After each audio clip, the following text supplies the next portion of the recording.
esta mañana, Hechos 2, 37 al 41. Los Hechos de los Apóstoles. Cuando oyeron esto, todos se sintieron conmovidos y les dijeron a Pedro y a los otros apóstoles: Hermanos, ¿qué haremos ahora? Pedro respondió: Arrepiéntanse y bautícense, cada uno, en el nombre de Jesucristo, para perdón de sus pecados. Y recibirán el don del Espíritu Santo. La promesa es para ustedes, para sus hijos y para todos los extranjeros, para aquellos a quienes el Señor nuestro Dios quiera llamar.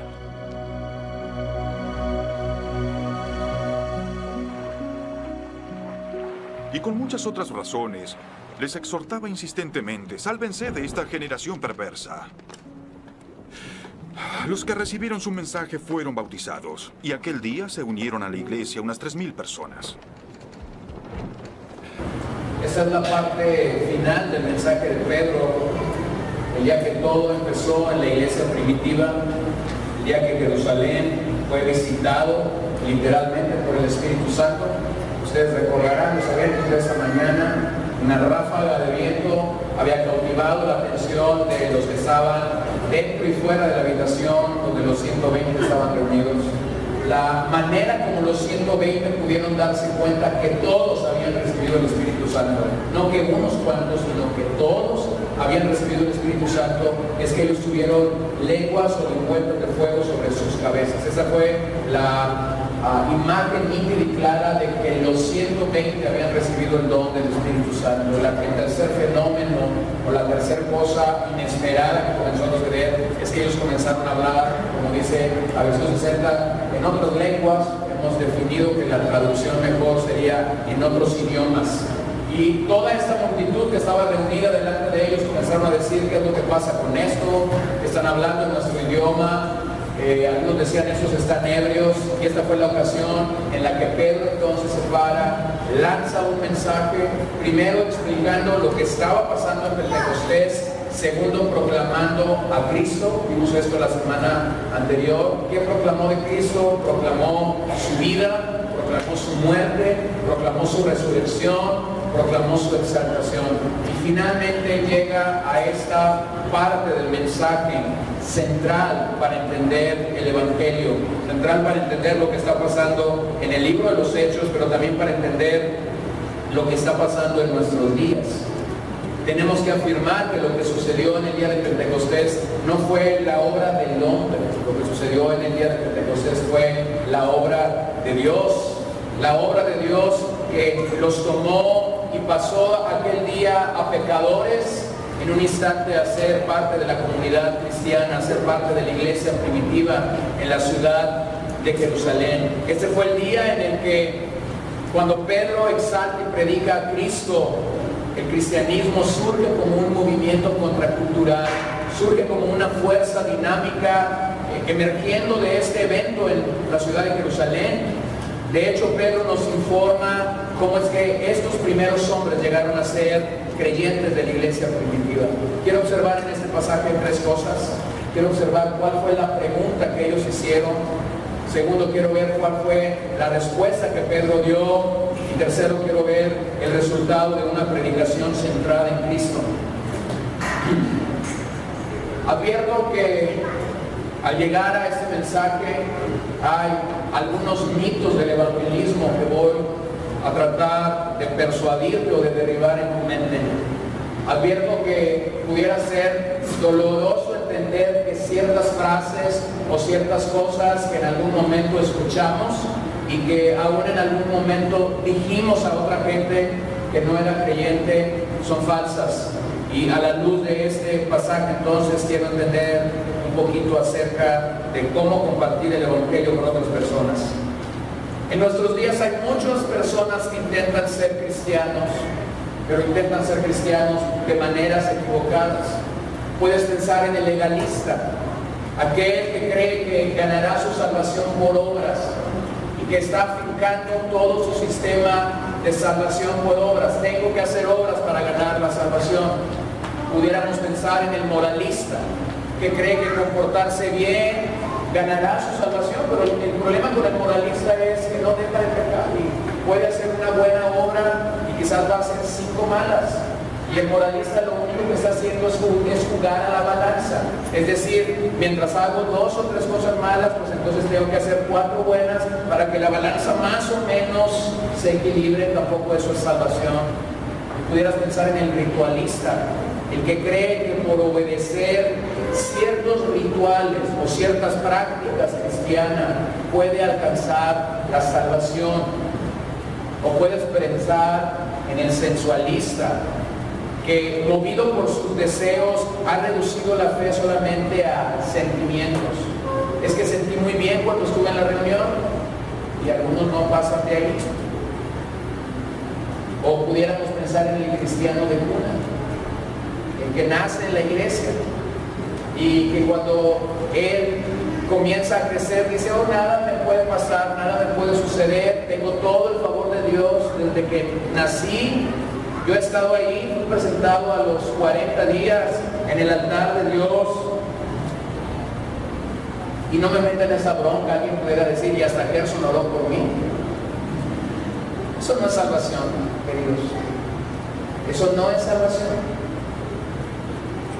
La pregunta que aquel día hicieron, es interesante ver el verso 37, al oír esto, ¿qué oyeron? El mensaje de Pedro. Se confundieron de corazón y dijeron a Pedro y a los otros apóstoles, varones hermanos, ¿qué haremos? ¿Qué haremos? Al término de su predicación, las personas, dice aquí Lucas, se compungieron de corazón ante lo que habían escuchado aquel día. Se compungieron significa que tuvieron convicción de pecado. Aquel día esta gente no se sintió emocionada por lo que había escuchado. Aquel día esta gente no se sintió en un momento de éxito para sus vidas. Aquel día la gente no se sintió maravillada o asombrada de lo que Pedro había dicho.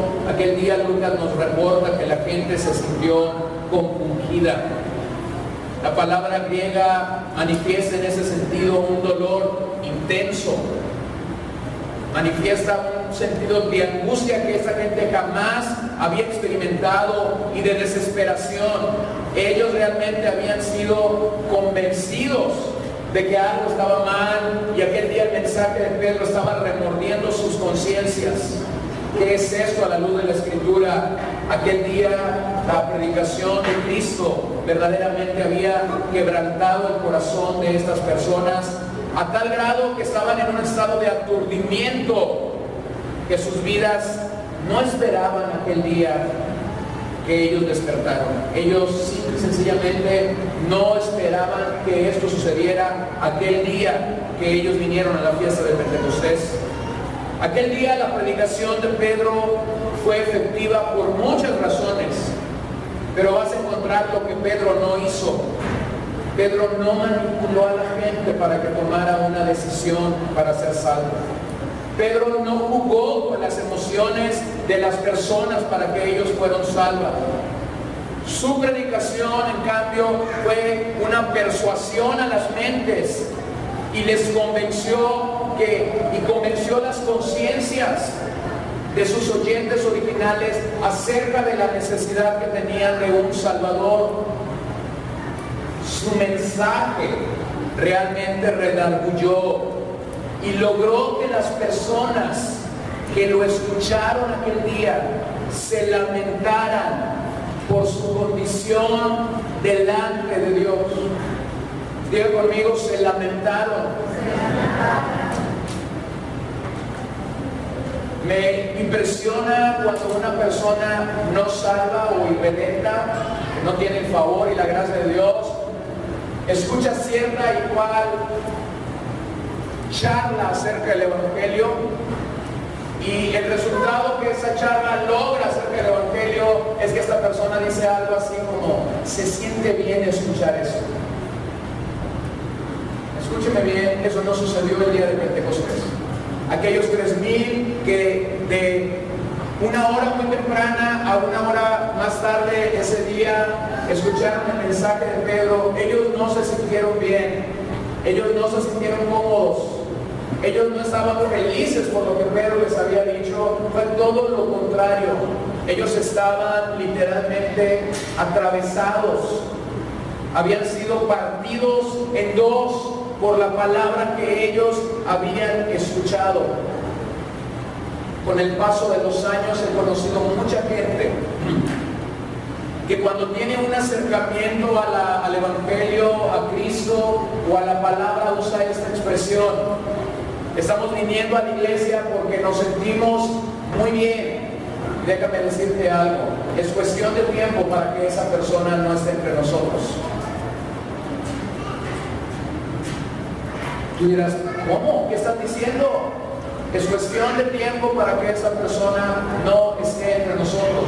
Si la palabra de Dios no logra lo que sucedió en el libro de los Hechos, posiblemente esta persona simple y sencillamente esté temporalmente entre nosotros. Aquel día la predicación que Pedro trajo a ellos logró que se compungieran, que la palabra los convenciera de pecado en sus vidas.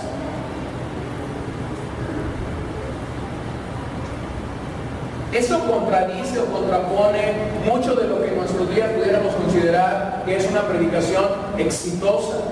Mucho de lo que en nuestros días pudiéramos pensar que es la salvación de mucha gente o mucha gente aproximándose a la iglesia para ser salvo. De tal manera que hay tantas paradojas, tantas paradojas.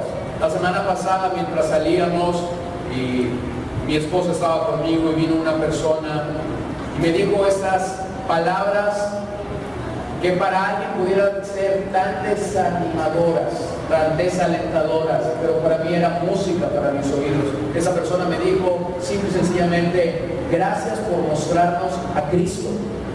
Cada vez que lo haces, logras que me sienta más pecador.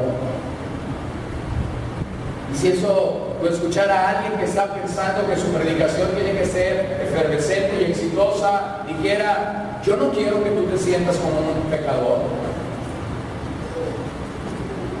Pero cuando has entendido que el verdadero y auténtico mensaje que esos hombres proclamaron y predicaron tenía este doble efecto, es decir, ellos no estaban señalando a todos los pecadores como algunos se imaginan en nuestros días. Ellos estaban proclamando a Cristo, las glorias de Cristo, las glorias del Evangelio. Y mientras Cristo es más grande, hermanos, y la palabra realmente logra este efecto de convencernos de nuestros pecados, realmente nosotros nos vamos a sentir más y más miserables, más y más necesitados de este Cristo que la Biblia nos proclama. Así que aquel día su mensaje realmente redarguyó y logró que las personas se lamentaran por su condición delante de Dios. Te pregunto esta mañana, ¿cuándo fue la última vez que te lamentaste de tu condición espiritual delante de Dios? Aquel día estos hombres y estas mujeres entendieron que habían quebrantado la ley de Dios, que habían defraudado plenamente a Dios. Estaban desolados al entender que lo que habían hecho no se podía deshacer. Ellos mismos habían crucificado y dado muerte al Hijo de Dios, y esta condición lo único que logró es que llegaran con Pedro y preguntaran: ¿qué debemos hacer? ¿Qué debemos hacer? La pregunta ¿qué debemos hacer? Muestra a un pecador convicto, muestra que ellos como pecadores estaban reconociendo plenamente que habían fallado delante de Dios y que no había solución alguna para ellos en sí mismos. Esta convicción es el elemento indispensable antes de ver la necesidad de un Salvador. Antes de que tú y yo podamos ver la necesidad de un Salvador, necesitamos sentirnos convictos por nuestros propios pecados. Pero eso solo puede ser logrado y alcanzado, por un lado, en la obra del Espíritu Santo. Y no menos, pero tampoco más, por la predicación de la palabra. Aquel día hubo dos cosas que se combinaron para que este efecto en el corazón de la gente fuese lograda: la obra del Espíritu Santo, pero la proclamación de Pedro y la exposición clara de Pedro de las verdades que él proclamó del Antiguo Testamento, tomando a Joel y después tomando a David para proclamar la palabra de Dios entre sus vidas, y el Espíritu Santo obrando de una manera maravillosa en ellos. En ese sentido tenemos que reconocer que el cristianismo es algo que te adopta a ti. El cristianismo es algo que te adopta a ti, no al revés como muchos piensan. ¿Has escuchado esto? El día que yo quiera me voy a hacer cristiano. ¿Has escuchado eso? ¿Has escuchado que mucha gente dice, pues yo ya probé con los grupos, yo ya probé con los de pares sufrir y hasta me llené del estómago con tanta agua que tomé, yo ya probé con los Rosacruces, yo ya probé con la nueva era, voy a ir un día a vida nueva y voy a probar a Cristo? Hermanos, Cristo no es una baratija ni lo estamos ofertando para que vengas y pruebes con Él. El evangelio que te dice prueba a Cristo es un evangelio falso. Es un evangelio falso. Aquel día Pedro no dijo, vengan y prueben al hombre que mataron. No, era inatractivo. Era inatractivo para ellos entender o pensar que podían probar a Cristo. El cristianismo comienza con la obra del Espíritu Santo en mi vida. De manera inesperada, cuando escucho el mensaje de las Escrituras, de forma inesperada, el Espíritu Santo comienza a hacer una obra en mí que yo no puedo entender, que yo no puedo distinguir, que yo no puedo discernir, que ni siquiera sé cómo empieza en mí. Es algo que está ocurriendo en mi interior por su sola obra. Y vuelvo a decirlo, este grupo de gente que piensa, voy a ir a la iglesia y voy a probar un tiempo a ver qué sucede, vuelvo a decir esto, estarán temporalmente con nosotros. A Cristo no se le prueba. El cristianismo no es probar a Cristo. El cristianismo es que Cristo nos adoptó a nosotros, que el Espíritu Santo nos adoptó a nosotros, que el Padre mismo nos adoptó a nosotros. Esta fue la pregunta que aquel día surgió entre los hombres que estaban reunidos en Jerusalén. Pero permítame decir cuál fue la respuesta que Pedro dio a esa pregunta: ¿qué haremos? Versos 38 al 40. Pedro les dijo, arrepentíos y bautícese cada uno de vosotros en el nombre de Jesucristo para perdón de los pecados, y recibiréis el don del Espíritu Santo, porque para vosotros es la promesa, y para vuestros hijos, y para todos los que están lejos, para cuando el Señor nuestro Dios, ¿qué? Llamare. Cristianismo es la obra de Dios. No es para cuantos quieran llamar al Señor, porque si eso fuera posible, nadie lo llamaría. Verso 40, y con otras muchas palabras testificaba y les exhortaba diciendo, sed salvos de esta perversa generación. ¿Cuál fue la respuesta que Pedro dio aquel día? ¿Qué tenían que hacer esos hombres? ¿Arrepentirse? ¿Y qué? Y bautizarse. Cada uno. Ahora permítame explicar estas dos palabras. Y aunque vienen juntas, permítame tomar el tiempo para explicarlas de forma separada. Arrepentimiento es un cambio de corazón y pensamiento. Cambio de corazón y pensamiento. La palabra es metanoia en griego. Y lo que sugiere es un cambio de nuestra lealtad al pecado. Un cambio de nuestra lealtad al ego. Un cambio de nuestra lealtad a todo aquello que nos alejaba de Dios, y ahora tomar el camino que agrada a Dios. En ese sentido es un cambio de propósito del pecado a Dios. Y anoto y subrayo que es un cambio de corazón y también de pensamiento, porque muchos en nuestros días limitan la palabra metanoia a decir arrepentimiento es cambiar tus pensamientos. Mira, una persona puede cambiar sus pensamientos y aún así seguir siendo pecador. Porque el corazón dice Proverbios, de él mana la vida. El corazón es como este elemento indispensable en nuestro cuerpo, en nuestro ser, que te va indicando hacia qué dirección tienes que tomar. Yo pudiera tener un pensamiento distinto acerca del pecado y aún así mi corazón seguir diciéndome, haz esto. Y si yo obedezco a mi corazón, entonces estoy entendiendo la palabra arrepentimiento solo en un 50%. No fue predicada así por los apóstoles, no fue enseñada así por los apóstoles, no fue predicado así por Jesús en los evangelios. Arrepentimiento es más que simplemente lamento. Algunos limitan arrepentimiento a solamente lamentarte por el pecado. No, es más que lamento. Arrepentimiento verdaderamente produce un dolor por ofender a Dios con nuestras acciones. El arrepentimiento permaneció como un elemento indispensable en la proclama del mensaje apostólico. Cuando tú lees los mensajes que estos hombres predicaron de parte de Dios para los pecadores, te vas a dar cuenta que el elemento siempre que ellos compartieron acerca del Evangelio fue el arrepentimiento. El arrepentimiento, la fe, el creer en el Señor, sí, pero el arrepentimiento fue central. Ahora, sé que hay una lucha a nivel teológico, a nivel de entender los evangelios, hay una lucha. Te digo por qué. Mateo, Marcos y Lucas, que son evangelios sinópticos, enfocan este mensaje del arrepentimiento tan claramente. Hablan que cuando Juan el Bautista comenzó a predicar, ¿se acuerdan cuál fue la predicación de Juan el Bautista? Arrepentíos, el reino de los cielos se ha acercado. Y estos mismos evangelios proclaman y dicen que cuando Jesús comienza a predicar, ¿cuál fue su mensaje? Arrepentíos, el reino de los cielos se ha acercado.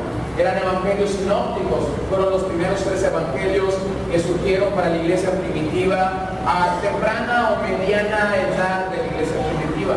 Pero surge un cuarto evangelio que usted y yo conocemos, el evangelio de Juan, escrito casi al final del siglo I, en algunos sentidos unos 40 o 35 años después que los sinópticos. Y esto es lo que, cuando me refiero a evangelios sinópticos, me refiero a evangelios que se parecen mucho. Las historias que hay en Mateo, en Marcos y Lucas se repiten con algunos datos diferentes, pero son evangelios que son muy similares. Se escribe el cuarto evangelio, y cuando se escribe el cuarto evangelio por el apóstol Juan, casi al final del siglo I, este evangelio es tan distinto. Y en este evangelio no aparece la palabra arrepentimiento. Y entonces hay quienes defienden la idea de que para ser salvos no hay que arrepentirnos. Lo que Juan dice en su evangelio es: cree. Y entonces tenemos un gran número de creyentes en nuestros días que dice lo siguiente: si Juan es el último evangelio escrito, el hombre fue un defensor o un apologista de la fe al primer siglo, y él no vio necesario decirle a la gente: arrepiéntete, solamente cree. Entonces tenemos una parvada o un grupo dentro del movimiento cristiano en nuestros días que se han olvidado de Mateo, Marcos y Lucas para llamar a la gente al arrepentimiento, y han reducido el evangelio solamente a creer. Lo que esta gente ha perdido o ha olvidado es que el evangelio de Juan sí nos dice los efectos de una persona que cree. Y cuando nos habla de los efectos de una persona que cree, sería imposible llegar a la conclusión que por creer esa gente pudo cambiar. ¿Se acuerdan del encuentro con la mujer samaritana?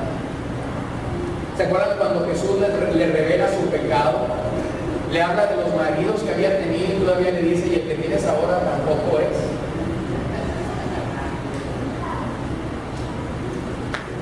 ¿Y qué pensar del encuentro con Nicodemo en Juan capítulo 3, llamándolo a nacer de nuevo? Y puedes comenzar a leer la historia de Juan y entender algo. Aunque Juan estaba diciendo cree, porque era un momento en el que él estaba defendiendo la fe, y lo que él estaba diciendo realmente es tenemos que creer en las grandes verdades del Evangelio. Él no estaba reduciendo el venir a ser cristiano solamente a creer. Solamente a creer. Ahora, comienzo a hablar de algunos mitos que tenemos al evangelizar. Estoy con un pecador, le estoy compartiendo el Evangelio, y de repente, porque o así me lo enseñaron o así me lo dijeron, yo le digo a ese pecador, lo único que tú necesitas hacer para ser salvo es creer. Mentira número uno. Eso no es cierto. No necesita solamente creer. Primero necesita arrepentirse. Y cuando esa persona se ha arrepentido, es porque sabemos que ha sido compungido por el Espíritu Santo.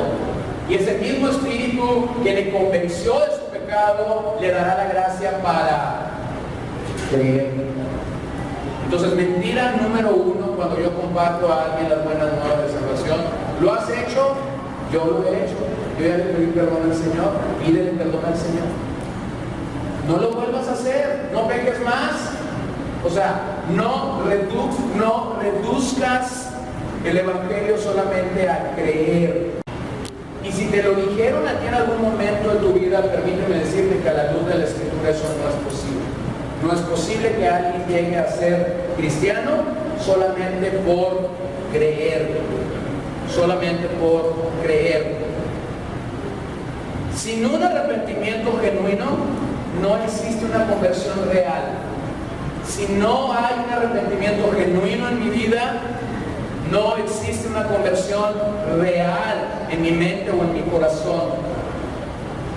Entonces, ¿qué tengo cuando yo a una persona le digo solamente cree? ¿Qué tengo? Tengo un mensaje a medias. Ahora, si yo tengo un mensaje a medias, ¿crees que puedas tener resultados enteros? Jamás. Y este es el problema en el que la iglesia se ha encontrado por mucho tiempo. Sin un arrepentimiento genuino, no puede existir una conversión real. Albert Barnes señala que el falso arrepentimiento teme las consecuencias del pecado. El falso arrepentimiento teme las consecuencias del pecado. El verdadero arrepentimiento teme al pecado en sí mismo. Entonces, si yo le digo a alguien, lo único que necesitas hacer para ser salvo es creer, y ese te dice, no es para mí. Si no crees, te vas a ir al infierno. Entonces sí. Esa persona no está temiendo al pecado. Esa persona está temiendo a las consecuencias del pecado, y eso a la luz de la Escritura es un arrepentimiento falso o por conveniencia. Me arrepiento porque no quiero ir al infierno. Aquel día los 3,000 que fueron añadidos a la iglesia no se arrepintieron, ni siquiera Pedro les habló del infierno, les habló de las glorias de Cristo, la vida, la muerte, la cruz, la resurrección. Ni siquiera el infierno fue necesario cuando el Espíritu los había quebrantado y tocado, y ellos estaban diciendo ¿qué haremos? Pero lamentablemente ese mensaje del arrepentimiento se ha olvidado por completo en la iglesia del siglo XXI. Satanás ha sido tan exitoso en lograr que quitemos la atención de la esencia del mensaje, que es el arrepentimiento, y lo sustituimos por frases que quizás que escuchaste y aún hemos usado para compartir el Evangelio. Entonces señalo aquí frases que pueden haber sido tan bonitas para ti cuando alguien te las dijo, y por favor no me crucifiques, déjame explicar. Yo llego con un pecador y le digo, Cristo te ama. Mentira. ¿Es mentira? Mentira número 2. Dios ama al pecador, pero aborrece su pecado. No lo dice la Biblia, lo dijo Mahatma Gandhi. Dios ama al pecador, pero aborrece su pecado. Mahatma Gandhi lo dijo, no la Biblia. Ahora déjame te digo qué dice la Biblia. Salmo 5:5 dice que Dios aborrece a todo el que hace iniquidad. Y todo el que hace iniquidad, ¿cómo se llama a la luz de la Biblia? Es un pecador. Ahora, ¿qué vas a preferir? ¿Ser un seguidor de Cristo y del Evangelio o ser un seguidor de Mahatma Gandhi? Sin embargo, a muchos de los que estamos aquí, el día que el Evangelio llegó a nuestras vidas, alguien nos dijo: Dios ama al pecador, pero aborrece el pecado. No, eso no dice la Biblia. La otra mentira que hemos usado, quizás: Dios tiene un plan maravilloso para tu vida. Tampoco eso es cierto. Dios no tiene un plan maravilloso para nuestras vidas, así como nos lo han presentado o nos lo suenan. Lo primero que Dios quiere hacer es rescatarnos y salvarnos de nuestro pecado. Y ese plan maravilloso que nos han dicho o nos han vendido, ¿por qué no nos dicen que vamos a ser perseguidos? ¿Por qué no nos dicen que vamos a ser martirizados? ¿Por qué no nos dicen cuando nos quieren convencer del Evangelio que posiblemente vas a estar en la cárcel? ¿Que posiblemente vas a perder a tu familia por Cristo? ¿Por qué no nos dicen que tu suegra ya no te va a dar comida porque fuiste cristiano? ¿Que tu papá te va a desheredar? ¿Por qué no te lo dicen? Porque eso no vende. La otra gran mentira del evangelismo: ven a Cristo y Él resolverá todos tus problemas. Eso no es cierto. Eso no es cierto. La otra gran mentira: Él vino a rescatarnos de nuestra miserable vida.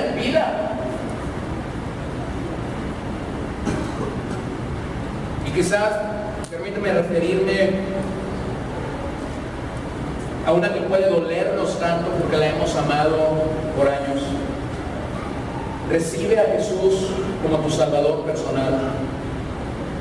Quizás sea una expresión preciosa para nosotros, pero tampoco está en la Biblia.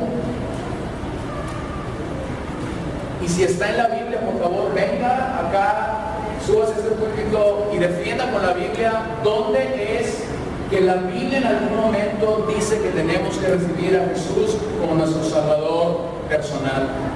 De hecho, esta frase de recibir a Cristo como nuestro Salvador personal hace un cambio en el proceso de la salvación increíble. Coloca al hombre como soberano y a Dios como un títere a nuestra disposición. Y que yo sepa, cuando leo la Biblia, es completamente al revés.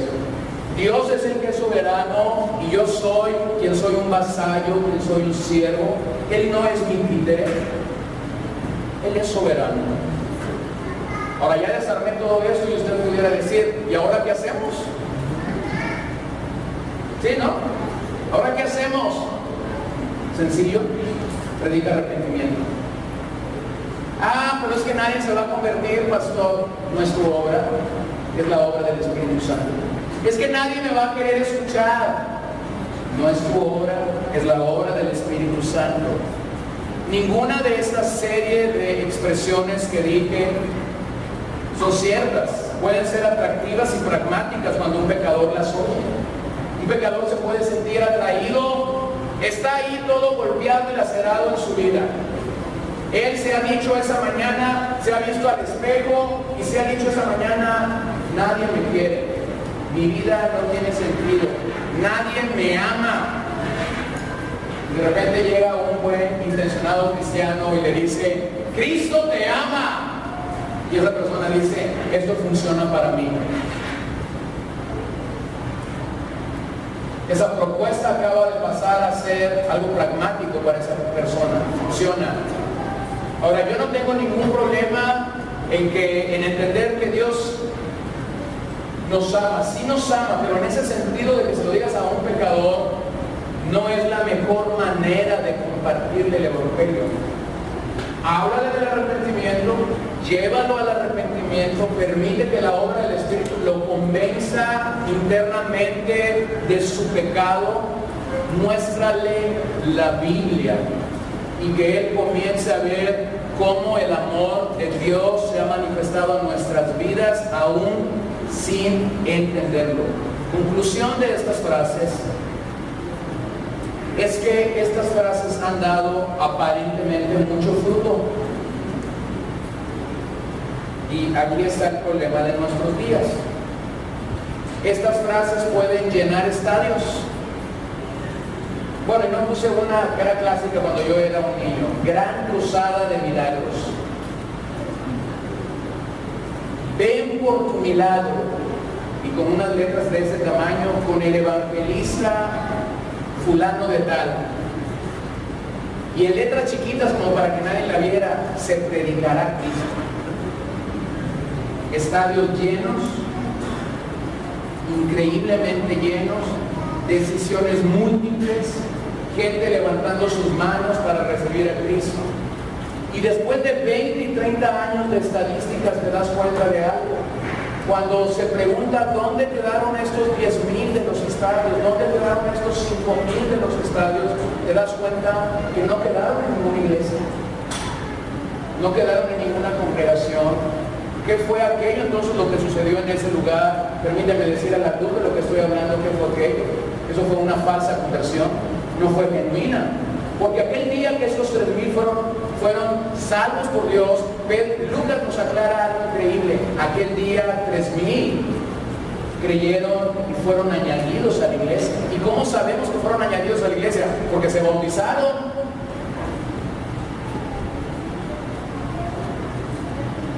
Este tipo de frases pueden dar fruto, pero en su mayoría serán falsas conversiones. Esta gente creerá ser salva y tarde o temprano, y eso es lo que es inexplicable para muchos, tarde o temprano esta gente se irá, y algunos dicen, fulano de tal abandonó la fe. No, no la abandonó, hermanos, nunca la tuvo. Oye, ¿qué pasó con el hermano fulano de tal? Dejó la fe. No la dejó, nunca la tuvo. No fue salvo, su conversión no fue genuina, porque la manera como le compartieron el evangelio no fue genuina. Jamás en la esencia de ese mensaje estuvo la necesidad de que se arrepintiera. Este evangelio que los apóstoles predicaron y que las cartas nos manifiestan una y otra vez, este evangelio, este no es evangelio, esto es una cultura terapéutica.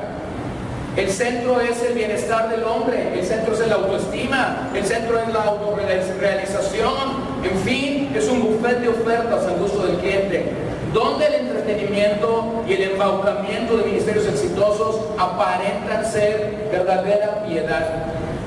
Ahora déjenme explicar esto. Una famosa congregación en los Estados Unidos, se cree que es la congregación más grande de los Estados Unidos, tienen un eslogan. Este es su eslogan para mercadear con el evangelio. El eslogan de ellos es: descubre al campeón que hay dentro de ti. Y lo hacen en la iglesia americana como lo hacen en la iglesia latina. Descubre al campeón que hay dentro de ti. ¿Qué es esto? Esto es autorrealización, esto es autoestima, esto habla del bienestar. ¿Por qué ese eslogan, si esta gente hubiese querido ser bíblica, ese eslogan fuera todo lo contrario? Ese eslogan debería decir: descubre al gran pecador que hay dentro de ti, y entonces en Cristo encuentra respuesta y solución para tu vida. ¿Por qué no colocan esto? Porque si ellos hubieran colocado eso, no tuvieran los miles de personas que tienen cada semana con ellos. ¿Qué tiene que hacer una iglesia entonces que traicione el evangelio y que no pondera el arrepentimiento en su mensaje? Una iglesia que cae en esos engaños y que es cautivada por este engaño tiene que hacer dos cosas para retener a lo que ellos creen son creyentes. Tienen que entretenerlos y segundo, tienen que ocuparlos en algún ministerio. Y entonces la gente se siente muy gratificada por el gran espectáculo que hay ahí. Número dos, se siente ocupada haciendo algo dentro de la iglesia. Este evangelio apacigua a los pecadores, pero no los confronta. A la luz del libro de los Hechos, este es un mensaje degenerado. Si no hay un llamado genuino de arrepentimiento, donde Jesús no es el Señor, sino simplemente un superhéroe que viene a darme paz, amor, gozo y esperanza. El hombre que maneja las estadísticas en los Estados Unidos para la iglesia evangélica por muchos años es George Barna. Barna dice que el 51% de las decisiones por Cristo en las iglesias americanas, el 51% de las decisiones por Cristo abandonan la iglesia entre las primeras 6 y 8 semanas.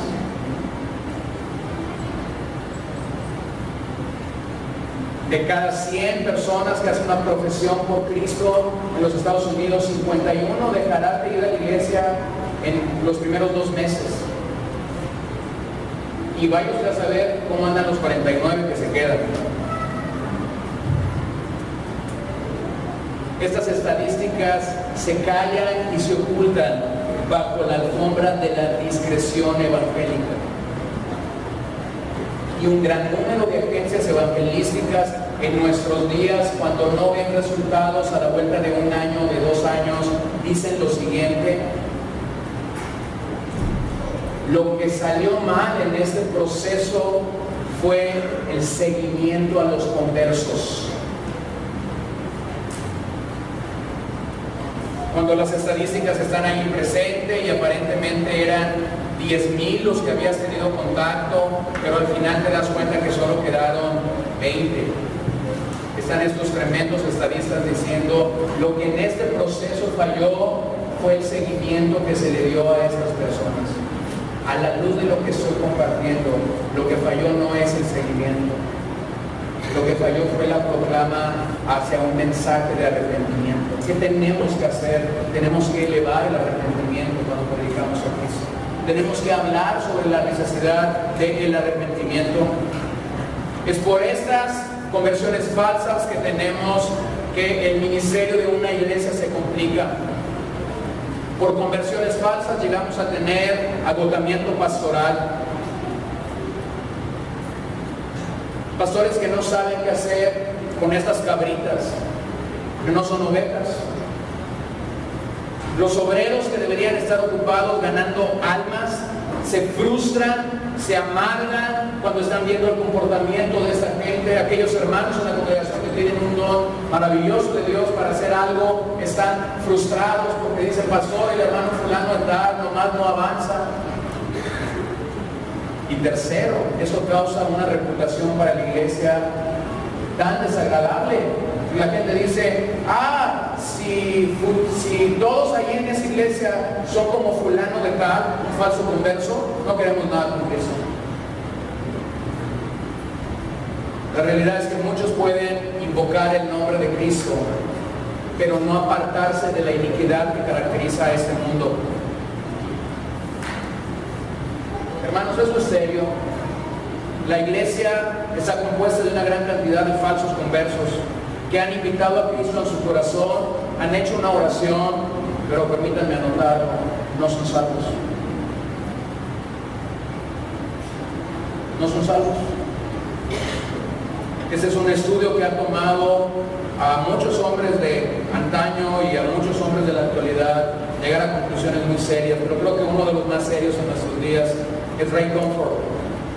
Y Ray Comfort dice que la iglesia tiene hoy convertidos falsos que la abandonan y múltiples convertidos falsos que se quedan dentro de la iglesia.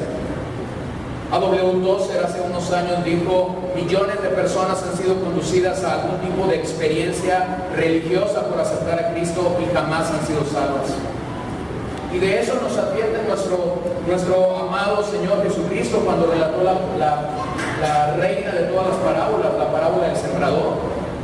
Cuando le explica los tipos de terrenos, nos habla de falsas conversiones y genuinas conversiones. La semilla que cayó en el camino, la que cayó entre espinos, la que cayó entre pedregales y finalmente la que cayó en buena tierra. Los primeros 3 tipos de terreno nos identifican con conversiones falsas. Solamente el 4º tipo, que cayó en buena tierra, nos identifica conversiones reales. Pero a esa reina de las parábolas, como he señalado, le siguieron una serie de parábolas donde Jesús lo volvió a explicar una y otra vez: el trigo y la cizaña. El trigo, conversiones reales; la cizaña, conversiones falsas. La red, cuando ellos echaran la red, sacarían pescados de todo tipo, buenos y malos. Las vírgenes prudentes y las necias. Ovejas y cabras. Y lo afirma al final del Sermón del Monte. ¿Se acuerdan? En aquel día muchos me dirán: Señor, Señor, en tu nombre profetizamos, echamos fuera demonios, servimos en todos los ministerios que había en la congregación. Y la conclusión del Señor es: apartados de mí, obradores de iniquidad. Vean lo que Hechos 17:30 nos dice acerca de esto. Está Pablo predicando de Cristo.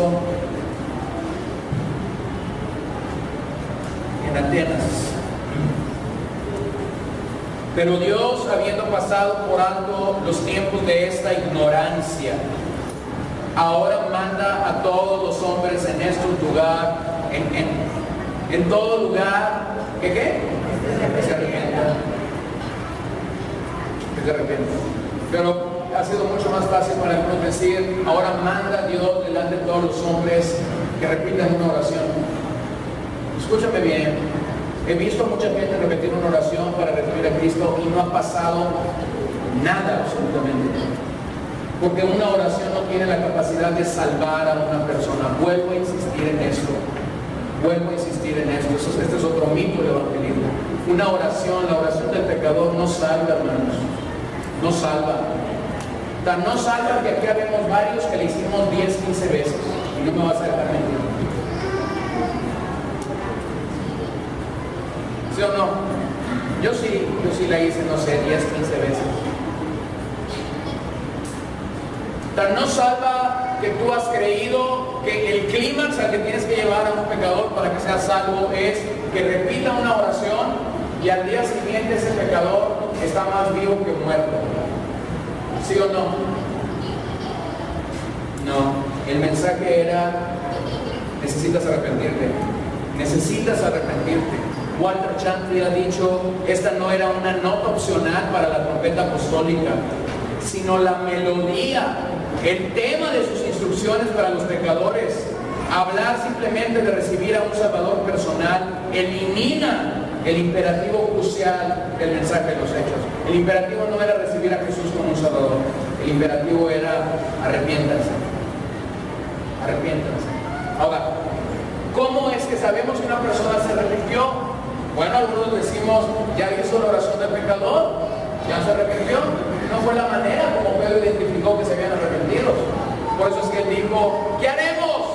Él dijo, arrepiéntense y ¿qué? Y bautícense. El bautismo sigue siendo la señal visible de los que se arrepienten, no que hayas repetido una oración. No que hayas repetido una oración. En este pasaje los que se arrepintieron y creyeron fueron bautizados reconociendo así a Jesucristo como el Señor. Entonces fueron incorporados aquel día públicamente a la comunión del nuevo pueblo que Dios estaba levantando. Ahora permítanme hablar de historia un poquito. En aquellos días los únicos que eran bautizados eran los gentiles que querían venir al judaísmo y querían convertirse en lo que ellos tenían como prosélitos. Entonces a estos prosélitos era a los que se les bautizaba para de alguna manera llegar a tener ciertos beneficios dentro del judaísmo, no muchos, ciertos beneficios. En ese sentido, solo los conversos gentiles se bautizaban y pasaban a ser prosélitos del judaísmo. Pero Pedro aquel día no solamente dice, bautícense, sino que el reto fue mucho mayor. Bautícense en el nombre de Jesucristo, este nombre que ellos habían rechazado y este nombre o este hombre al que habían crucificado. Ahora vamos entendiendo algo, ya hablamos de la salvación, vamos entendiendo algo sobre el bautismo. El bautismo por sí solo no salva. Porque si el bautismo no está acompañado de arrepentimiento, entonces tan solo es un chapuzón. ¿Entendiste eso? Si una persona no se ha arrepentido, pero estamos ahí bautizando y alguien se tengo 2 días que no me baño, ahorita hay oportunidad de que un poco de agua llegue a mi cuerpo, me aviento. No fue así. Ellos se arrepintieron verdaderamente y estuvieron listos para ser bautizados, porque lo que precedió el bautismo fue el arrepentimiento. El verso 38 es un versículo utilizado en algunos círculos cristianos para demostrar la regeneración bautismal, es decir, que el bautismo salva. Pero esto no es así. Tenemos evidencia interna en el libro de los Hechos de que esto no es así. Este texto es usado como una prueba por muchos para asumir una posición doctrinal desde solo un verso en toda la Escritura. Esa es la única vez donde eso se contempla acerca del bautismo. Y cuando tenemos una situación así, donde solo un texto nos brinda una posición doctrinal, esta posición es tan débil y en algún momento puede llegar a ser una posición errónea. Hay un texto, por ejemplo, muy conocido para nosotros, Juan 3:16. Juan 3:16 no es un texto prueba. Juan 3:16 es un texto resumen. Es decir, si tú lees todo el Evangelio de Juan, te vas a dar cuenta que Juan 3:16 es un pequeño resumen de lo que Juan estaba hablando en todo su Evangelio. Pero cuando logramos entender como creyentes verdaderamente el bautismo, nos damos cuenta que el bautismo no es una opción, sino es el primer paso de obediencia para un creyente. El bautismo no es una opción, sino el primer paso de obediencia para un creyente. Es decir, en el Nuevo Testamento no se excluye el arrepentimiento y perdón de los pecados del bautismo en agua. Para Pedro aquel día no había posibilidad, como en nuestros días, de ser un cristiano a la secreta. O sea, ¿qué haremos? Arrepiéntanse y bautícense. Y a lo mejor tú estás pensando, de seguro que alguien preguntó, ¿y para cuándo programamos los bautismos? De inmediato. No solamente el arrepentimiento lograba algo interior en sus vidas, sino que en ese mismo momento no sabemos si estaban frente a un río, si tuvieron que caminar hacia el mar, si fueron y buscaron una alberca en Jerusalén. No lo sabemos, Lucas no nos lo describe, pero permítanme reconocer algo que yo he podido imaginarme de ese cuadro. ¿Qué haremos, Pedro? Arrepiéntanse y bautícense. ¿Y qué si el agua más próxima estaba a 1 kilómetro de ellos? ¿Qué tuvieron que hacer estos hombres? Caminar. Y la gente preguntó hacia 3,000. 3,000 más 120 reunidos en una congregación aquel día de 3,120. Más los que no se convirtieron que andaban por ahí. Y si ellos tuvieron que caminar 1 kilómetro o 2 kilómetros para ir al agua, la gran pregunta es, si no es 20 de noviembre, ¿para qué haya destino? No es 16 de septiembre, ¿por qué no vienen disfrazados con todos los elementos de la revolución o de la independencia? La gran pregunta es, ¿hacia dónde van? Y estos 3,000 iban allí diciendo, vamos a bautizarnos. ¿Están locos? Sí, nos vamos. ¿Y cómo se bautizan? ¿En el nombre de quién? Un nombre que en los últimos 50 días era común en Jerusalén. Lo habían crucificado y después unos estaban diciendo que resucitó. Y ahora esos 3,120 están yendo hacia la búsqueda del agua. ¿Ustedes están locos? Y aquellos hombres diciendo, no, solamente nos estamos identificando con el cabecilla de este movimiento, Jesucristo. Jesucristo. Aquel día no hubo posibilidad de ser creyente a la secreta. Este fue un aviso público de su profesión de fe por Jesucristo. ¿Y por qué sabemos que se arrepintieron? Estuvieron dispuestos a sufrir el escarnio. Estuvieron dispuestos a ser identificados como los nuevos seguidores de Jesucristo. El llamamiento a la salvación no es un llamado a conversiones privadas. Es un llamado a una identificación pública de tu fe en el Señor. En otras palabras, habla de nuestra entrega al Mesías. Y cuando tu vida y mi vida se entrega realmente al Mesías, vienes a ser parte de una comunidad mesiánica que Él mismo está formando. Una comunidad salvadora que Él mismo está conformando de nosotros como pecadores. En sí mismo, hermanos, el bautismo no tiene nada mágico, a no ser que haya una obra interna en tu vida. Lo vuelvo a decir, yo he bautizado gente aquí en esta congregación. Yo he bautizado gente que el domingo que los bautizamos, que el sábado que los bautizamos, fue la última vez que los vimos llegar aquí. Y hasta algunos me preguntan, oye, ¿qué pasa con el bautismo? Cuando no se han bautizado, venían y parecía que estaban creciendo tremendo y llegaban temprano. Nomás los bautizaste y todo cambió. No es que eso no fue bautismo bíblico, eso fue chapuzón.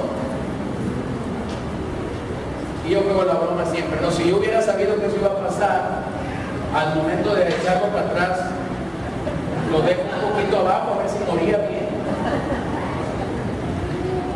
¿Por qué no cambia la gente? Hicieron esa misma pregunta a Lutero en el tiempo de la Reforma y Lutero contestó eso y dijo: algunos pecadores piensan que cuando son sumergidos en el agua, dice, nuestra naturaleza pecaminosa va a morir. Lo que ellos no saben es que esa naturaleza pecaminosa sabe nadar. Entonces, la gente ve a veces el bautismo como un ícono o como un mito de decir, todo va a cambiar. O está como el que sale del agua y dice, no sentí nada.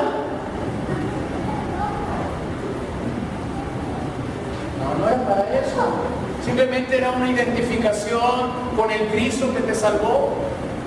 En ese sentido, la pregunta entonces sería, ¿cuánto tiempo debe pasar entre que una persona se arrepiente de sus pecados y se bautiza? Debería ser inmediato. Debería ser inmediato. Algunos dicen, es que lo estoy pensando, es una decisión muy seria. Lo estoy meditando y pasan 10, y pasan 15 años, y pasan 20 años. Y usted sigue en la meditación. No. De hecho, eso no pasaba.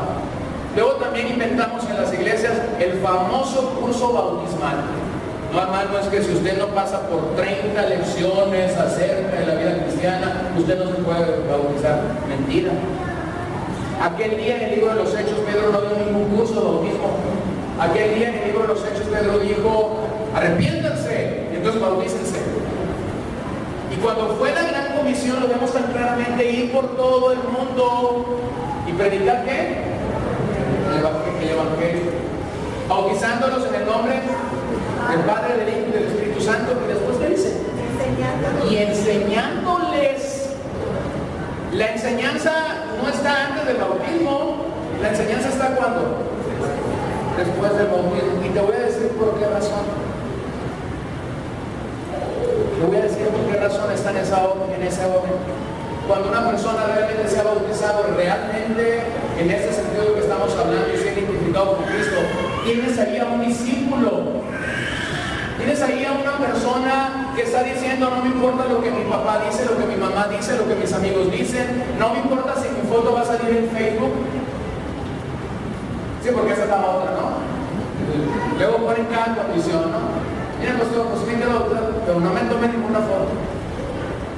Porque no sabe hablar, no sabe dar. Si para eso es. Para eso es. Para que sepan.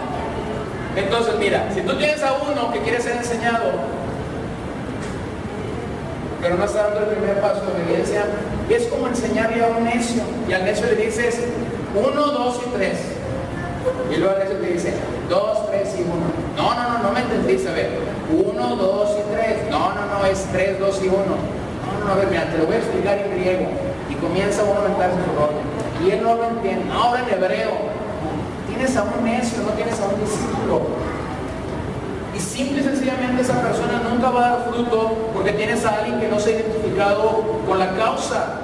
Entonces el arrepentimiento debe preceder al bautismo. No hay forma en que el bautismo origine el arrepentimiento.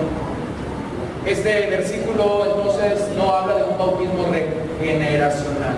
Para que una persona sea regenerada necesita arrepentimiento.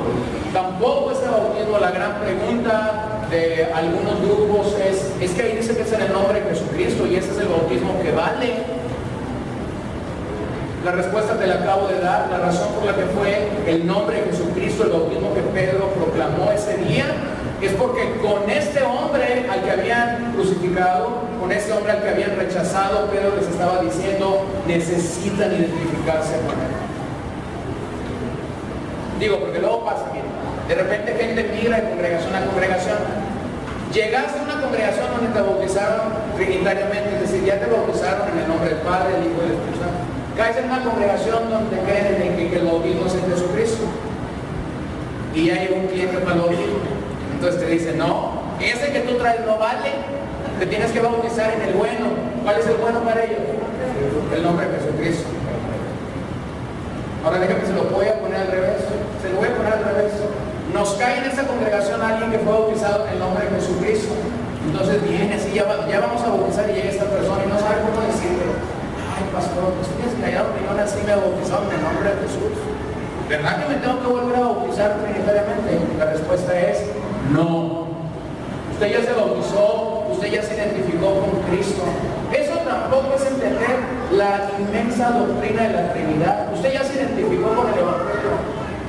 La gente que llega a una congregación no son clientes para el bautismo. Porque esa es la otra. Algunos pastores dicen, vamos a programar bautismo. A ver, saquen la lista. Saquen la lista, dicen algunos pastores. A ver, ¿quién no aparece en la lista?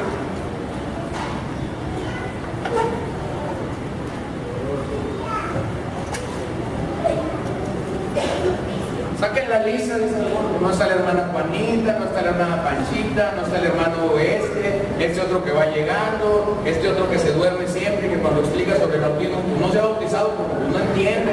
Y comenzamos a sacar la lista de todos los que no están bautizados. Y ahí te va una carrera para tratar de convencer. No es nuestra obra. No es nuestro trabajo. Es la obra del Espíritu.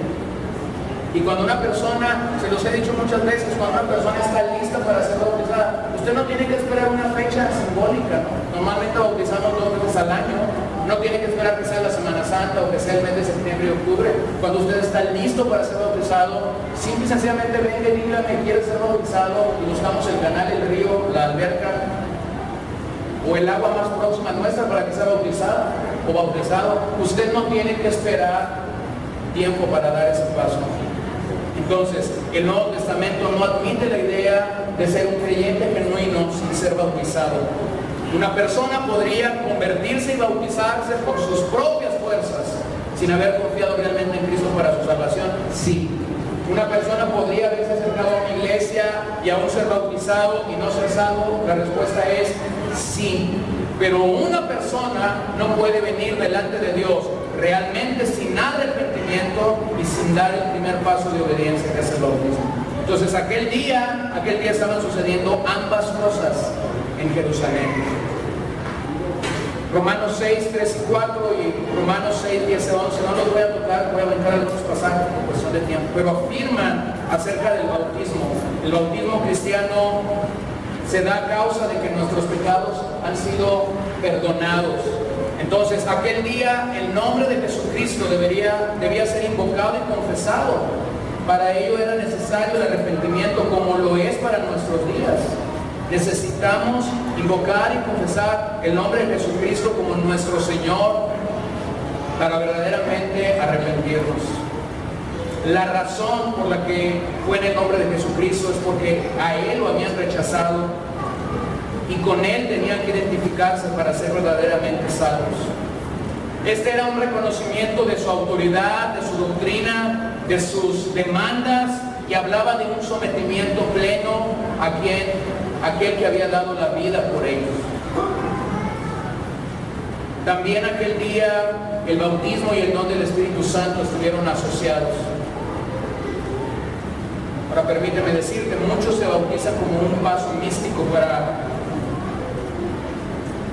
graduarse en cierto sentido, pero para ser salvos se requiere todo lo que este pasaje dice: arrepentimiento, bautismo y el don del Espíritu Santo. Pedro, hermanos, aquel día pedía algo difícil para aceptar al Cristo que predicaba. Pedro no facilitó el camino para la salvación. Pedro habló de un compromiso completo con el Maestro. Y por eso es que cuando él ofrece esto que muchos comentaristas dicen, el paquete de Pentecostés, arrepentimiento, bautismo y el don del Espíritu Santo, Pedro agregó algo: ustedes recibirán remisión de sus pecados. La palabra griega ahí es aphesin, que significa expulsar y enviar lejos. ¿Qué es lo que el Señor hizo con nuestros pecados? Los expulsó, los envió lejos. Lo malo fue expulsado del malhechor y se originó una separación entre lo que agrada y desagrada a Dios. En todo el libro de los Hechos, el perdón está vinculado con el arrepentimiento, no con el bautismo. Isaías 43:25, yo soy el que borro tus rebeliones por amor de mí mismo y no me acordaré de tus pecados. Isaías 55:7, deje el impío su camino y el hombre inicuo sus pensamientos, y vuélvase a Jehová, el cual tendrá de él misericordia, y al Dios nuestro, el cual será amplio en perdonar. Y algunos dicen ante estos pasajes, sí, pero tú no sabes lo pecador que soy. No lo sé ni lo quiero saber. Por lo que estos pasajes nos dicen es, Dios perdona pecados. ¿Cuáles? Todos. Los que tú crees que son blancos, los que tú crees que son amarillos, los que tú crees que son rojos. Todos. Ahora, ¿cuál era el don que Pedro estaba ofreciendo aquel día? El don del Espíritu Santo. Es el Espíritu mismo. La palabra aquí no es dones, como algunos intentan decir, te arrepientes, te bautizas y el Señor te da dones. No está hablando en plural. Pedro está diciendo, arrepiéntanse y bautícense y recibirán el don del Espíritu Santo. El Espíritu Santo, nuevamente afirmo, viene a la vida de una persona que verdaderamente se arrepiente, llega a ser un creyente auténtico de Jesucristo. En ese mismo momento esa persona recibe el don del Espíritu Santo. Se refiere a los beneficios salvíficos de la obra de Cristo aplicada al creyente a través del Espíritu Santo. Pero este mensaje de arrepentimiento no fue solo para los judíos o para unos cuantos, sino para todos los que están lejos. Y dice Pedro, para todos los que Dios mismo llame. Miren ahí mismo la evidencia que tenemos en Hechos 22-21. Pero me dijo, ve, porque yo te enviaré lejos a los gentiles.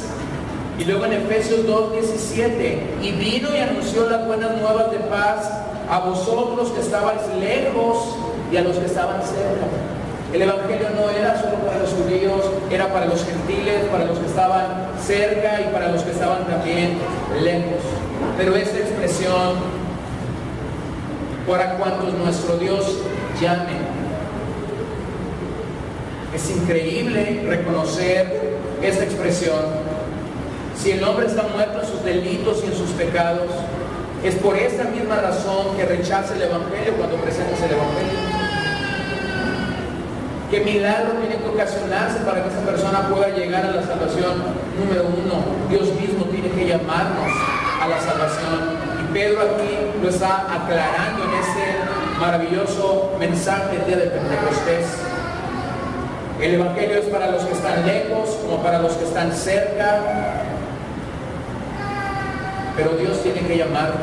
El llamado de Dios a tu vida y a mi vida fue determinado en un momento específico de nuestro vivir, de nuestro actuar en la vida. Dios tuvo misericordia de nosotros, y lo que Pedro hace aquí es puntualizar la soberanía de Dios obrando en nuestra salvación. Es Dios mismo operando a favor nuestro, llamándonos. Y aunque anteriormente Pedro ha dicho en este propio mensaje, todo el que invocare el nombre del Señor será salvo, aquí explica que es Dios mismo quien llama al pecador al arrepentimiento y a la salvación. ¿Cómo pudiera, según Efesios 2, cómo pudiera un hombre que está muerto en sus delitos y en sus pecados invocar a Dios? No puede hacerlo, está muerto. Dios lo tiene que llamar y atraer a Él, y cuando lo ha llamado y lo ha traído a Él, y la venda de sus ojos cae, entonces ese hombre puede decir, Dios, te necesito. En ese sentido, la soberanía de Dios no excluye la responsabilidad humana, sino que la precede. Él mismo inicia el proceso de la salvación, más el hombre. Antes de que tú y yo lo amáramos a Él nos amó a nosotros primero. Él nos amó a nosotros primero. El don de Dios entonces es integral. No solamente recibimos el Espíritu Santo, pero también esto conlleva el llamado de Dios a la salvación. y le dijo a aquellos hombres: sean salvos de esta perversa generación. Eso es, si una persona debe actuar y hacer exactamente lo que Pedro ha dicho en este pasaje: arrepentirse y bautizarse y huir de esa perversa generación. La palabra perverso es escolios y habla de algo que está torcido o deforme. Esa generación está torcida y está deforme, no confía en Dios. Es una cultura contra Dios, es una cultura que se levanta en oposición a la verdad de Dios. Si Dios dice, esta cultura dice todo lo contrario. Si la Biblia dice, esta cultura dice todo lo opuesto. Y entonces Pedro les dice: sean salvos de esta perversa generación. ¿Salvos de qué? Bueno, salvos de nuestra propia naturaleza pecaminosa, salvo de mis propias inclinaciones hacia la perversidad, salvo de mi cuerpo mortal. Pero aquí específicamente habla de una generación que atenta contra Dios. El arrepentimiento incluye separación de este mundo, separación de este mundo. Tú puedes tener una persona que hizo una oración de fe. Tú puedes tener una persona que fue bautizado en agua y que cuando salió de ese bautismo de agua hasta sintió algo maravilloso en su corazón. Algunos sintieron maripositas en el estómago. Algunos dicen que sintieron algo precioso. Pero si esa persona no se ha apartado de este mundo, tienes ahí una falsa conversión. Y no lo digo yo, lo dice la Biblia, 2 Corintios 6, 17, 18. Por lo cual, salid en medio de ellos y apartaos, dice el Señor, y no toquéis mi mundo, y yo os recibiré, y seré para vosotros por Padre, y vosotros seréis hijos e hijas, dice el Señor Todopoderoso. Segunda de Timoteo 2:19, pero el fundamento de Dios está firme, teniendo este sello: conoce el Señor a los que son suyos. Y, dígalo conmigo, apártese de iniquidad todo aquel que invoca el nombre de Cristo. Tú puedes haber repetido una oración, tú puedes haber sido bautizado en agua. Mi pregunta es: ¿estás apartado de la iniquidad? ¿Estás separado de ese mundo? ¿O el mundo te sigue atrayendo de tal manera que tú tienes como imán hacia el mundo? Y de vez en cuando ese imán pierde su atracción y entonces tú vienes a la iglesia. Tito 2:11-13. Porque la gracia de Dios se ha manifestado para salvación a todos los hombres, enseñándoos que renunciando a la impiedad y a los deseos mundanos, vivamos en este siglo sobria, justa y piadosamente, aguardando la esperanza bienaventurada y la manifestación gloriosa de nuestro gran Dios y Salvador Jesucristo. Imagínate lo que aquel día pasó.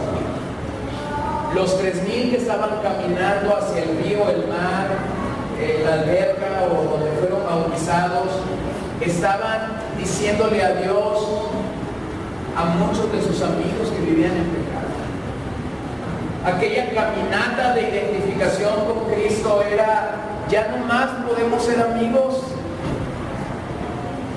porque tú amas a esta perversa generación y yo estoy decidiendo amar a Cristo. Entonces yo te hago una pregunta esta tarde: ¿quiénes son tus amigos? ¿Gente que ama a Cristo y que sigue a Cristo? ¿O gente que es parte, de acuerdo a este pasaje, de esta perversa generación? Gente que cuando tú dices algo se burlarán y se reirán de ti y deja eso para el domingo en la mañana. ¿Quiénes son tus amigos? ¿A quienes les confías tus sueños, tus temores, tus luchas? ¿A quién buscas en esos momentos de debilidad? Hermanos, el verdadero cristianismo, el cristianismo auténtico, marca una separación con este mundo que no podemos hacernos ciegos ante él. Permítame terminar en el resultado, en el verso 41. Así los que recibieron su palabra fueron bautizados y se añadieron aquel día como 3,000 personas. Quizás en nuestros días muchos creerían que el mensaje que Pedro predicó tendría un resultado catastrófico. Quizás algunos pensarían que unos 5 o 4 que estarían dispuestos a arrepentirse y bautizarse, ¿cierto? No usó, Dios tiene un plan maravilloso para ti. No usó, repite, una oración de fe. No usó, Dios ama al pecador, pero aborrece el pecado. No usó ninguno de esos clichés que hoy en nuestros días usamos. Pero aquel día Lucas nos reporta y se añadieron como 3,000 personas. Cuando contemporáneos nuestros podrían pensar que el mensaje de Pedro sería un fracaso, fue todo lo contrario. En aquel momento no hubo una ráfaga de viento, no hubo lengüetas de fuego, no hubo otros idiomas de los que recibieron el don del Espíritu Santo. 3,000 nuevos creyentes se unieron al grupo de 120. La iglesia creció de algún momento de la mañana, pudiéramos pensar a mediodía o en algún momento de la tarde, 26 veces. ¿Escuchó eso? Aquel día la iglesia comenzó con 120 creyentes y una hora más tarde, si tú eres un matemático, lo único que tienes que hacer es multiplicar 120 por 26 y te va a dar 3,120. En unas cuantas horas, la iglesia pasó de ser un puñadito de gente en Jerusalén a ser una multitud de 3,120 personas. ¿Por qué sucedió aquello? ¿Por qué pasó aquello? Porque ellos habían recibido el dunamis del Espíritu Santo y no temieron, recibieron de nuevo para predicar a Cristo y para predicar y ponderar el mensaje que hoy se olvida, el arrepentimiento. En un solo día, hermanos, hubo más conversiones que en 3 años de ministerio público en la vida de Jesús. Y aquí encontramos cumplida la promesa que Jesús mismo le había dado a sus discípulos: creedme que yo soy en el Padre y el Padre en mí. De otra manera, creedme por las mismas obras. De cierto os digo, el que cree en mí, las obras que yo hago, él las hará también, y aún mayores hará, porque yo voy al Padre. Este día esta promesa se cumplió. Ellos hicieron mayores obras que Jesús, porque este día se añadieron 3,000 nuevos conversos. 3,000 nuevos conversos. El Espíritu Santo está en operación en la salvación de esta multitud. Estos hombres comprendieron que el mundo en el que vivían estaba pecando contra Dios. Por esa razón el mundo estaba bajo la ira de Dios. Y el resultado es catastrófico. Este mundo está siendo entregado a su propia maldad. El Señor está acumulando ira para el día final de los pecadores. Lo que aquí se sugiere es que aquel día comenzó un recuento de quienes se añadían a la iglesia. La membresía de aquella incipiente reunión de 120 en la mañana había crecido dramáticamente. Permítanme simple y sencillamente revisar el mensaje completo y reconocer esto. Hubo 4 elementos en todo el mensaje de Pedro. Tenemos que ver el papel que el Espíritu Santo tuvo en la predicación que Dios bendice. La predicación que Dios bendice es una predicación guiada por el Espíritu Santo, con los efectos que el Espíritu Santo desea y quiere tener en una congregación. La palabra de Dios como el recurso para predicar. El recurso de Pedro no fueron sus experiencias. El recurso de Pedro fue 2 citas proféticas, una de Joel y otra de David, para predicar y presentar a Cristo. Lo tercero que vemos en ese mensaje de Pedro es la centralidad de Cristo. Cristo tiene que ser el personaje central de nuestro mensaje. Lo cuarto que vemos es cómo persuadir al oyente para que ellos tengan fe en Jesús. No manipulamos al oyente.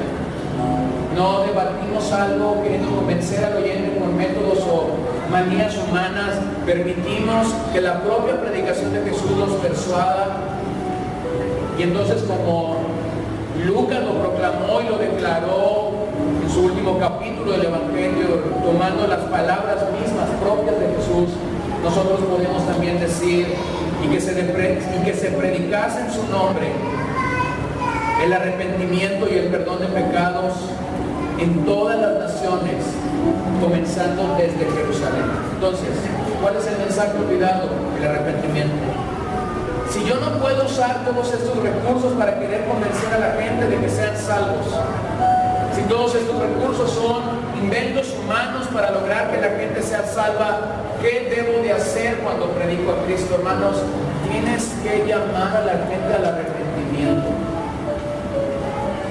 Tienes que llamar a la gente al arrepentimiento. Tienes que decirle la verdad. Quien no tiene a Cristo como el Señor de su vida, lo que sí tiene es la ira de un Dios poderoso. Si ellos no son salvos, recibirán el fruto de su piedad. La obra del Espíritu Santo en el libro de los Hechos produjo héroes y mártires de la fe, no falsos convertidos, no conversiones falsas, no bautismos y conversiones de gente que jamás se arrepintieron. Ellos llegarían a ser despreciados por identificarse con este Jesús, pero estuvieron dispuestos a hacerlo. Si tú has creído en el Señor Jesucristo y te has arrepentido de tus pecados, yo quisiera tener una alberca destacada en ese lugar para bautizarte. No hay una razón por qué tú no has identificado tu vida y tu testimonio con ese Cristo que te ha salvado, te ha perdonado. La historia de los romanos y los troyanos nos permite identificar, a la luz de ese mensaje, nos permite identificar un momento crónico. Los griegos tomaron la ciudad de Troya, aparentemente se habían retirado dejando el gran caballo de madera, ¿lo recuerda? El cual fue introducido a la ciudad por los troyanos, sin poner atención a lo que un sacerdote llamado Laocón les dijo. Laocón les dijo aquel día: yo temo a los griegos aunque ellos nos dejen regalos. Mientras dormían, del caballo salieron unos cuantos griegos, abrieron las puertas de la ciudad para dar entrada a sus compañeros. Después de 10 años de sitiar la ciudad, habían logrado minar a los guardias y entrar al corazón de la ciudad. Durante 2000 años, la iglesia se ha visto tentada a abrazar a los enemigos disfrazados que están en medio de ella. De tal forma que la iglesia ha absorbido mucho paganismo. Antes los incrédulos se encontraban fuera de la iglesia. Hoy tenemos un gran número de incrédulos dentro de la iglesia. Pero tengo gran ánimo y aliento en decir que aquellos que prueban el verdadero evangelio no se beben el veneno de los dioses falsos. Nunca confiemos en el Dios de este siglo, aunque traiga un gran caballo a ti y te diga que es un regalo. El caballo llegó hace muchos años a la iglesia. El caballo vendió un tipo de evangelismo que no es genuino, que no es bíblico, que no es correcto y quizás tú y yo lo compramos. Hoy tenemos que alzar la bandera del arrepentimiento. Hoy tenemos que decir, para que una persona sea salva, necesita arrepentirse. Sé que esta predicación puede ser dolorosa para tu vida. Si has fincado tu corazón en ello y aún si esta fue la manera como te compartieron el evangelio. Pero la verdad es la verdad. Y la verdad tiene que ser alzada por encima de nuestros mitos y por encima de nuestras realidades. Y el evangelio tiene que llevarnos a verdaderamente obedecer lo que el propio evangelio dice. ¿Eres cristiano? Gracias a la obra del Espíritu Santo en tu vida llamándote y es produciendo arrepentimiento. No eres cristiano esta mañana, necesitas arrepentirte. Necesitas arrepentirte. ¿Cuándo necesitas arrepentirte? Necesitas arrepentirte ya. Ya te has arrepentido, pero no has bajado a las aguas para identificarte con Cristo. Necesitas bautizarte ya. Señor,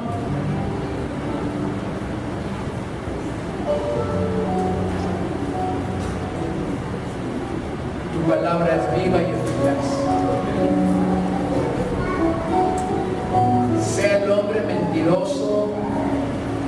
y solo Dios sea veraz. Hoy venimos delante de ti agradecidos porque tienes a bien mostrarnos lo que este día pasó en Jerusalén. Tienes a bien revelarnos a través de la Escritura lo que esa mañana maravillosa sucedió con aquellos 120 en Jerusalén y lo que más tarde pasó entre aquella multitud que vino a ti. Vino a ti no porque eran religiosos, vino a ti no porque eran ritualistas, vino a ti no porque eran legalistas, vinieron a ti no porque eran cristianos de cuna, vinieron a ti porque tú los llamaste. Y la proclama de Pedro en las Escrituras logró que aquellos pecadores fueran convictos, logró que aquellos pecadores se sintieran en tal desgracia en sus propios esfuerzos y en sus propias capacidades.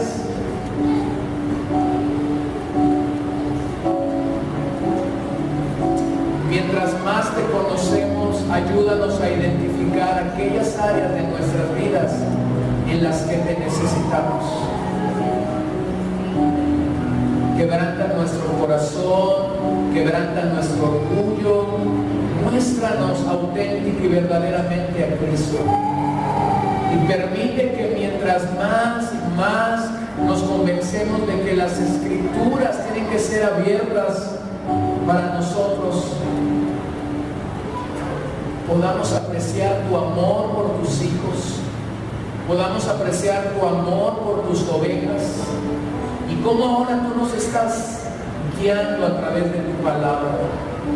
Nos estás dirigiendo a tomar decisiones y realidades en nuestras vidas que tienen que ver con decisiones claras que debemos de tomar. Mi trabajo no es convencer a nadie, mi trabajo es persuadir a esta grey a través de tu palabra y entonces permitir que tu Espíritu Santo suavice sus corazones para obedecer